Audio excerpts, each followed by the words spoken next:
Oke, assalamualaikum warahmatullahi wabarakatuh. Masih bersama Fokus Konten lagi. Masih bersama gue di sini ya. Kali ini gue mau ngebahas dua aplikasi tersebut ya, sesuai judul. Tapi sebelum dimulai ada baiknya kalian jangan lupa like, komen, sama subscribe ya. Karena subscribe itu gratis kawan. Jadi kita bisa saling silaturahmi ya.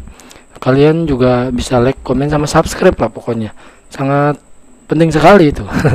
Oke, di sini gue ngebahas dua aplikasi tersebut, yaitu Photoshop sama Corel ya. Dimana gue ini nggak ngejelekin dua pihak tersebut ya. Jadi gue nggak ngejelekin, maksudnya nggak nyuruh begitu kan, kayak semacam bang pilih Corel aja lebih bagus gitu kan, atau sebaliknya gitu. Oke, di sini gue punya dua alasan gitu ya. Artinya gue punya alasan tersendiri dan menurut pengalaman pribadi gue sendiri ya. Karena gue terjun di bidang percetakan ya kan, jadi gue agak sedikit lumayan lah pengalamannya lah, pilih mana sih Corel sama Photoshop gitu kan. Jadi di sini gue sesuai pengalaman gue aja ya. Untuk pribadi gue sendiri milih Corel ya, untuk pribadi gue sendiri ya, bukan karena Photoshop jelek, bukan ya, karena Photoshop itu lebih fokus ke foto ya, lebih fokus ke pixel atau resolusi ketimbang vektor gitu kan. Dari segi nama pun juga berbeda aplikasi tersebut ya. Jadi untuk Photoshop itu awal katanya adalah foto, dimana yang menggunakan pixel atau raster gitu kan, dan Corel Draw, dimana nama aplikasi tersebut adalah Draw, di belakangnya adalah Draw. Draw itu menggambar ya dari awal gitu kan. Jenis foto sama vektor itu benar-benar berbeda. Jadi udah gua jelasin di video sebelumnya perbedaan vektor dan bitmap ya kan. Nanti gua kasih linknya ya di bawah.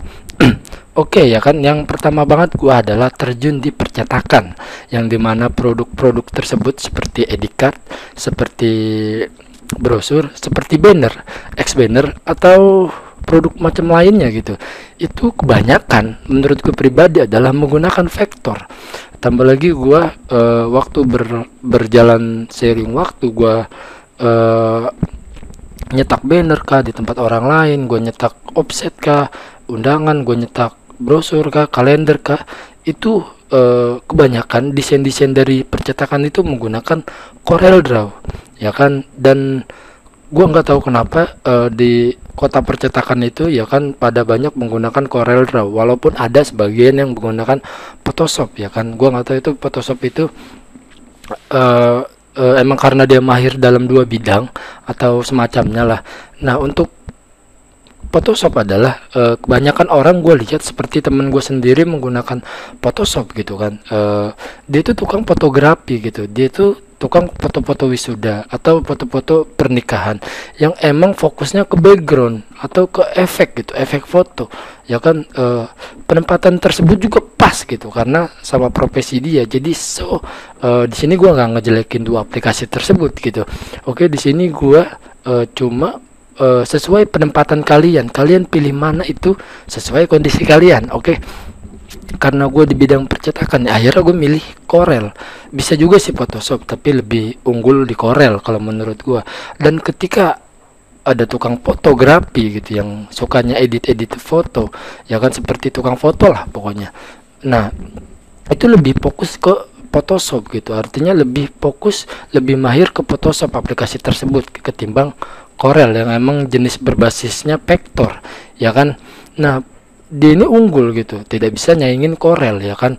Nah, di antara dua aplikasi tersebut juga memiliki aplikasi gitu kan, yang dimana namanya, kalau Photoshop itu mempunyai Adobe Illustration, jadi untuk vektornya dia adalah Adobe Illustration ya kan. Nah, untuk Corelnya dia mempunyai PhotoPaint, jadi penginstalan tersebut biasanya sudah ada gitu kan. PhotoPaint kalau untuk Adobe Illustration harus menginstalnya terlebih dahulu seperti itu. Jadi di sini punya dua aplikasi yang emang bener-bener penempatan tersebut. Jadi di sini gue nggak ngejelekin Corel atau Photoshop gitu. Jadi di sini gue nyaranin biar sesuai kondisi kalian aja lah. Kalian bidangnya di mana gitu kan. Kalau sablon atau percetakan ya, kalau gue saranin di Corel gitu kan. Karena kebanyakan penggunaan tersebut kebanyakan vektor gitu. Oke, untuk kayak semacam album kolase atau atau foto-foto Polaroid atau sebagai berjenis pixel lah, itu kebanyakan Photoshop. Jadi editnya dia terlalu oke, maksudnya emang di bidangnya Photoshop itu kan. Oke, itu aja ya, maksudnya pembahasan gua kali ini ya. Oke, di sini gua perbedaan Photoshop sama Corel ya. Kalau Photoshop menggunakan teknologi dasar raster, dan kalau Corel Draw menggunakan vektor ya, menggunakan berbasis vector base. Dan kalau Photoshop itu menggunakan format PSD ya kan. Nah, kalau Corel Draw menggunakan CDR ya formatnya. Nah, kalau Photoshop menggunakan sistem layar ya. Sistem layar itu berlapis-lapis halaman atau berlapis-lapis layar ya. Jadi di Corel itu nggak ada ya. Jadi untuk lagi ya, kalau Photoshop berbasis pixel, kalau Corel Draw berbasis vektor yang nggak bisa. Kalau di zoom itu nggak bakalan pecah gitu kan, dia ngandelin lens sama node ya. Nah, kalau pixel itu menggunakan resolusi gitu, kalau Photoshop itu menggunakan resolusi ya. Nah, kalau untuk udah itu doang sih menurut gue pribadi, dari pengalaman gue pribadi.